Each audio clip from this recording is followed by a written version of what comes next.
பெருக்கெடுத்து தண்ணீர் ஓடுவது தான் வெள்ளம் இல்லையா? அது குளத்தில் இருக்கிற தண்ணீர் அல்ல, ஆற்றில் இருக்கிற தண்ணீர் அல்ல, கடலில் இருக்கிற தண்ணீர் அல்ல. வெள்ளம் என்பது பெருக்கெடுத்து ஓடக்கூடிய நீர். பெருக்கெடுத்து ஓடக்கூடிய நீரிலும் ஒரு பூ தலை காட்டுகிறது என்றால் அதுக்குள்ளே என்ன இருக்குது? ஈரம் இருக்கிறது என்று அர்த்தம். உங்கள் மனதும் அறிவும் ஒன்றாக செயல்படுகிற பொழுது உங்கள் அறிவு எந்த வெள்ளத்திலும் நிலை பெற வேண்டுமென்றால், எந்த வெள்ளத்திலும் உங்கள் முகம் வெளியே தெரிய வேண்டுமென்றால், எந்த ஆபத்திலும் நீங்கள் சரியான வழியை கண்டு நடைபோட வேண்டுமென்றால் அறிவோடு இருக்க வேண்டும். அந்த அறிவு உள்ளத்திலே தாங்கிக் கொள்ள வேண்டும்ங்கிறதா வெள்ளத்தனைய மலர் நீட்டம்ங்கிறது.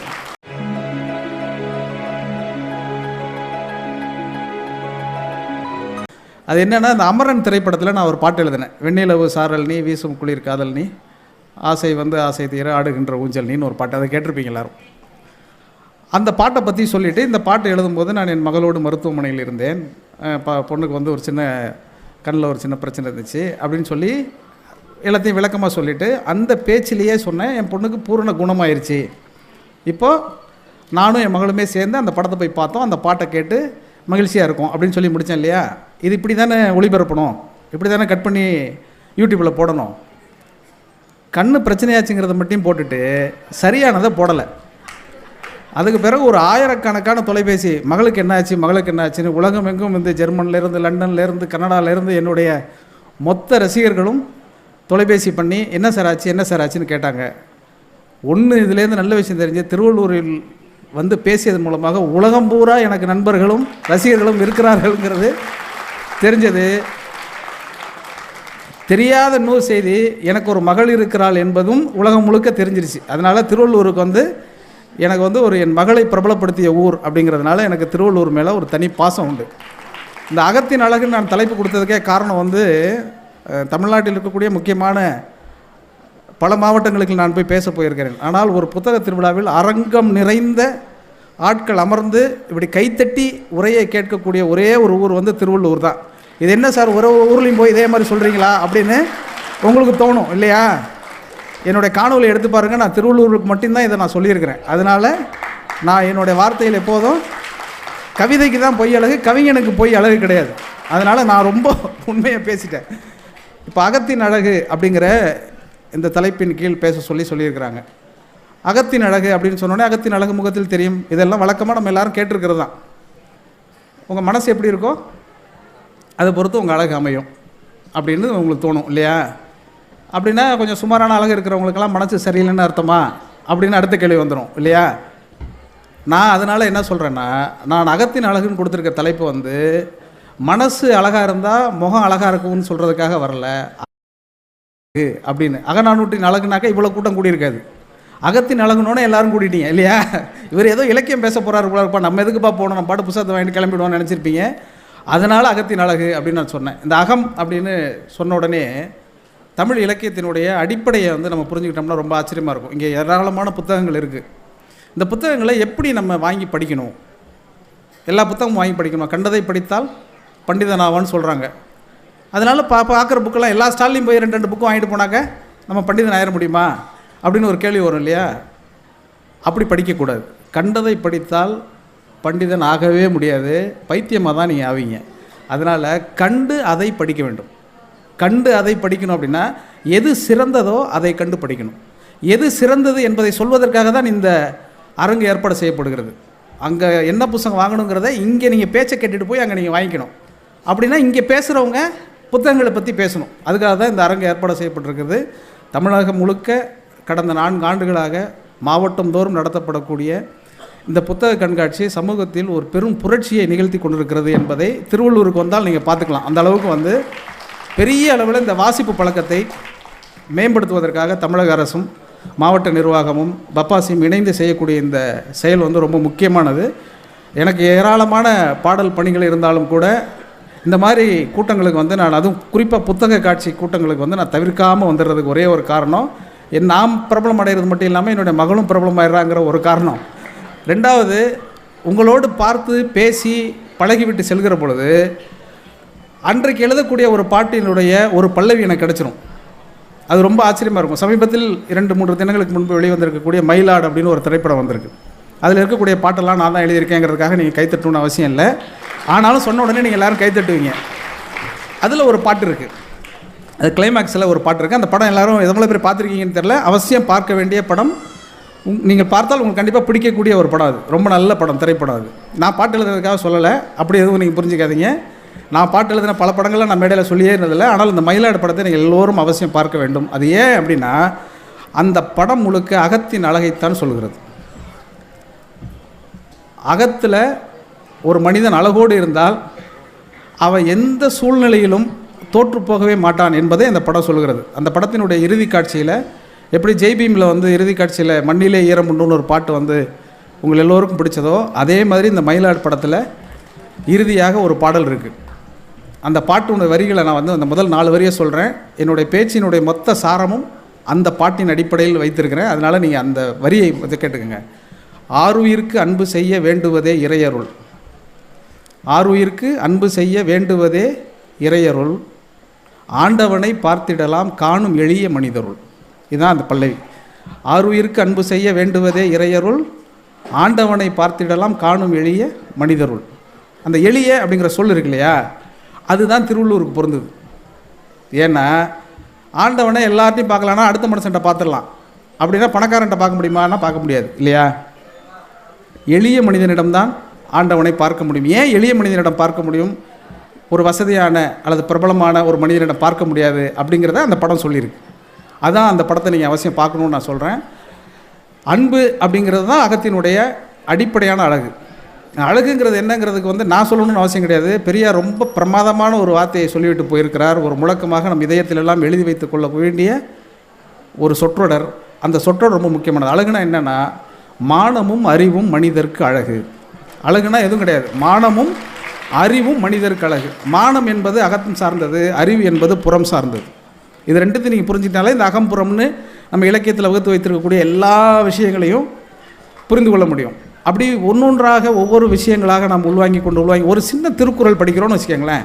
அந்த திருக்குறளில் 1000 செய்தி அடங்கியிருக்கிறது. ஒரு பொழுதை நீங்கள் கழிப்பதற்கு நிறைய நீங்கள் படிக்கணும் அப்படிங்கிறது எனக்கு ஆசைதான் என்றாலும் கூட உங்களுடைய நேர சூழல், கால சூழல், படி சூழல் இதெல்லாம் யோசித்து பார்க்குற பொழுது அப்படியெல்லாம் படிக்க முடியாது. அப்படின்னா குறைந்தபட்சம் ஒரு நாளைக்கு ஒரு திருக்குறளை நீங்கள் படிங்க.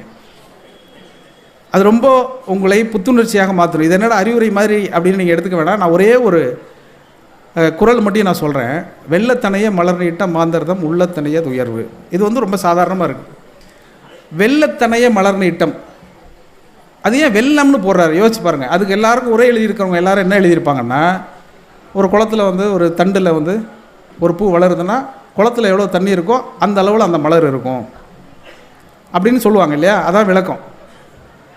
அதுக்கு ஆறு, குளம், குட்டை அப்படி ஏதாவது ஒன்று எழுதியிருக்கலாம். வெள்ளம்ங்கிற சொல்ல ஏன் எழுதணும்? வெள்ளம் வரும்பொழுது எல்லாத்தையும் அடிச்சுட்டு போயிடும் இல்லையா. வெள்ளம் வந்தால் மொத்தத்தையும் அடிச்சுட்டு போகும்போது தண்டில் இருக்கிற பூ மட்டும் எப்படிங்க தெரியும்? நீங்கள் யோசிச்சு பாருங்கள். அந்த குறளை வந்து மறுபடியும் யோசிச்சு பார்த்தா, வெள்ளம் என்கிற சொல் நமக்கு வெள்ளம் வந்துருச்சுங்க அப்படின்னா என்ன வந்துருச்சு? பெருக்கெடுத்து தண்ணீர் ஓடுவது தான் வெள்ளம் இல்லையா. அது குளத்தில் இருக்கிற தண்ணீர் அல்ல, ஆற்றில் இருக்கிற தண்ணீர் அல்ல, கடலில் இருக்கிற தண்ணீர் அல்ல. வெள்ளம் என்பது பெருக்கெடுத்து ஓடக்கூடிய நீர். பெருக்கெடுத்து ஓடக்கூடிய நீரிலும் ஒரு பூ தலை காட்டுகிறது என்றால் அதுக்குள்ளே என்ன இருக்குது? ஈரம் இருக்கிறது என்று அர்த்தம். உங்கள் மனதும் அறிவும் ஒன்றாக செயல்படுகிற பொழுது உங்கள் அறிவு வந்து எந்த வெள்ளத்திலும் நிலை பெற வேண்டுமென்றால், எந்த வெள்ளத்திலும் உங்கள் முகம் வெளியே தெரிய வேண்டுமென்றால், எந்த ஆபத்திலும் நீங்கள் சரியான வழியை கண்டு நடைபோட வேண்டுமென்றால் அறிவோடு இருக்க வேண்டும். அந்த அறிவு உள்ளத்திலே தாங்கிக் கொள்ள வேண்டும்ங்கிறதா வெள்ளத்தனைய மலர் நீட்டம்ங்கிறது. இப்போ இது ஒரு குறளுக்கு, இந்த குறளுக்கு நான் ஒரு விளக்கம் சொல்கிறேன் இல்லையா. இதே விளக்கத்தை இன்னொருத்தர் கேட்டால் இன்னொருத்தர் சொல்வார், வேறு மாதிரி சொல்வார். என்ன சார் ஒரே குறளுக்கு 2 பேர் வேறு வேறு பொருள் சொல்கிறீங்க அப்படின்னா, தமிழ் இலக்கியத்தினோட ஆகப்பெரும் சிறப்பு ஒரே விஷயத்தை ஒவ்வொருவரும் எப்படி பார்க்கிறார்கள் என்பதை தொடர்ச்சியாக பார்த்து கொண்டே இருப்பதுதான். இந்த இருக்கையில் அமர்ந்திருக்கக்கூடிய ஒவ்வொருவருக்கும் ஒவ்வொரு மனம் இருக்கிறது. ஒவ்வொரு மனமும் அந்தந்த சூழ்நிலையில் எப்படி அதை உள்வாங்கிக் கொள்கிறதுங்கிறத பொறுத்து தான் எல்லா சிந்தனைகளும் மாறிக்கிட்டே இருக்குது. நான் இடையில வந்து திடீர்னு ஒரு இடத்துல வந்து அணிலை பற்றி பேசிட்டேன். அது ரொம்ப வைரல் ஆயிடுச்சு. ஏன்னா அணில் கொஞ்சம் பிரச்சனை ஆயிடுச்சு. அப்புறம் ஒரு இடத்துல போய் கரடியை பற்றி பேசினேன், அது ஒரு பிரச்சனை ஆயிடுச்சு. அதனால் அணில், கரடி, கிளி எல்லாத்தையும் பற்றி பேசிட்டோம். இப்போ எதை பற்றியுமே பேச முடியாது அப்படின்னு இன்றைக்கி என்னடா திருவள்ளுவருக்கு ஒரு கதையை சொல்லணுமேனோடனே சரி ஒரு பாம்பு கதை இருக்குது. அந்த பாம்பு கதையை சொல்லாமான்னு என் நண்பர்கிட்ட கேட்டேன். அவர் சொன்னார், எங்கே போனாலும் நீங்கள் பாம்பு நரி இப்படின்னு கதையை சொல்லி சிக்கல் உண்டாக்கிறீங்களே, இது என்னங்க சரியாக வருமா அப்படின்னு கேட்டார் அவர். நான் சொன்னேன், பாம்பையும் கூட நான் சொல்லலைன்னா வேறு எங்கே தான் சார் சொல்கிறது அப்படின்னு கேட்டுட்டு நான் சொன்னேன், அந்த பாம்புங்கிறது கதையாக இல்லை, ஒரு சம்பவம். அந்த சம்பவத்தை வந்து சொல்கிறேன். சினிமாவில் நடந்த சம்பவம் அது. எப்போதும் சினிமாவோடு இணைந்து பணியாற்றுகிற பொழுது எல்லாருக்கும் பெரும்பாலும் சினிமாவில் சம்மந்தப்பட்டிருக்கவங்களும் இந்த கதை தெரிஞ்சிருக்கும், தெரியாதவங்களும் இது மூலயமா இந்த காணொலி மூலயமா தெரிஞ்சுக்கிட்டோம். அது என்ன கதைன்னா, துணைவன் அப்படின்னு சொல்லிட்டு ஒரு படம் வந்துச்சு. அந்த படத்தை நீங்கள்லாம் பார்த்தீங்களான்னு தெரில. அந்த படத்தோட கதை வந்து என்னென்னா ரொம்ப சுவாரஸ்யமான ஒரு கதை. என்னென்னா டெய்லி நம்ம வீடுகளில் நடக்கக்கூடிய ஒரு கதை. என்ன வீடுகளில் நடக்கக்கூடிய கதைன்னா, கணவனும் மனைவியும் ஒத்துமையாக இருக்க மாட்டாங்க, சண்டை போட்டுக்கிட்டே இருப்பாங்க. என்ன சண்டைனா அன்றாட சண்டை இல்லை, வீட்டில் வந்து அன்றாட தேவைகளுக்கான சண்டைகள் கிடையாது. அவங்க ரெண்டு பேருக்கும் ஒரு பெரிய தத்துவார்த்த சண்டை நடக்கும். என்ன தத்துவார்த்த சண்டைனா, கணவன் சாமி இருக்குன்னு சொல்லுவான், மனைவி சாமி இல்லைன்னு சொல்லுவான். எப்படி உள்டாவாக இருக்குது பாருங்கள். எல்லா வீட்லையும் என்ன சொல்லுவாங்க, மனைவி சாமி இருக்குன்னு சொல்லுவாங்க, கணவன் சாமி இல்லைன்னு சொல்லுவார். அந்த படத்தில் என்னென்னா, கணவன் சாமி இருக்குன்னு சொல்லுவார், அவர் மிகுந்த முருக பக்தர். அவர் மனைவி வந்து சாமியெல்லாம் இல்லை அப்படின்னு சொல்லுவாங்க. அவ்வளோ முற்போக்கான பெண். இந்த அரங்கத்தில் அமர்ந்திருக்கக்கூடியது பெரும்பாலான ஒரு பெண்களாக இருப்பதனால பெண்கள் எல்லாம் முற்போக்காக தான் இருக்கிறீர்கள் என்பதை வந்து அந்த கதை மூலியமாக நான் புரிஞ்சுக்கிறேன். அவங்க சாமி இல்லை அப்படின்னு அந்த அம்மா சொல்லுது. அந்த கணவன் என்ன பண்ணுவார்னா, விடிஞ்சாக ஏதாவது ஒரு கோயிலுக்கு போவார். திருநன்றூரில் என்ன சிறப்பான கோயிலோ அந்த கோயிலுக்கு போயிடுவார். அப்படி எந்த ஊருக்கு போனாலும், எந்த சந்நிதிக்கு போனாலும், எந்த சந்துக்கு போனாலும் அங்கே ஏதாவது ஒரு சந்நிதி இருந்தால் அந்த சந்நிதிக்கு போயிட்டு வருவார். அந்த மாதிரி ஒரு பக்திமானவர்.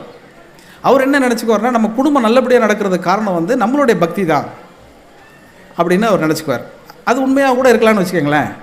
மனைவி என்ன நினச்சிக்குவாங்கன்னா, நம்ம உண்மையாகவே நல்லா குடும்பத்தை நடத்துறதுனால தான் குடும்பத்தில் சந்தோஷம் இருக்குது, சாமியெல்லாம் இதுக்கு காரணம் இல்லை அப்படின்னு வழக்கமாக எல்லா வீடுகளையும் நடக்கிற அதே பஞ்சாயத்து நடந்துகிட்ருக்கும். இப்போ அவங்களுக்கு ஒரு குழந்தை பிறக்கும். இப்போ இந்த குழந்தைய சாமி பக்தியோடு வளர்க்குறதா, சாமி பக்தி இல்லாமல் வளர்க்குறதாங்கிற பிரச்சனை அடுத்து வந்துடும் இல்லையா. கணவர் என்ன பண்ணுவார்னா, முந்தி கொண்டு போய் அந்த குழந்தை மேலே தன்னுடைய மொத்த அன்பையும் பக்தியாக மாற்றி முயற்சி பண்ணிகிட்டே இருப்பார். அவருக்கு தின்னூறு பூசி விடுவார், இந்த அம்மா தொடச்சி விடு, இப்படி ஒரு கதை அது. இப்போ இந்த படத்தை நீங்கள் அந்த போய் பாருங்கள், துணைவன் அந்த படத்து தலைப்பு. இப்படியே நடந்துக்கிட்டே இருக்கும் பொழுது அந்த குழந்தைக்கு வழக்கமாக கிளைமேக்ஸுக்குள்ளே வந்துடணும்ல, அந்த கதை முடிக்கணும்ல. எப்படி முடிச்சிருப்பாங்கன்னா, அந்த படத்தை எடுத்தவர் வந்து ராஜா நம்ம சாண்டோ சின்னப்ப தேவர் அவர்கள். அவர் ஒரு தீவிரமான முருக பக்தர்.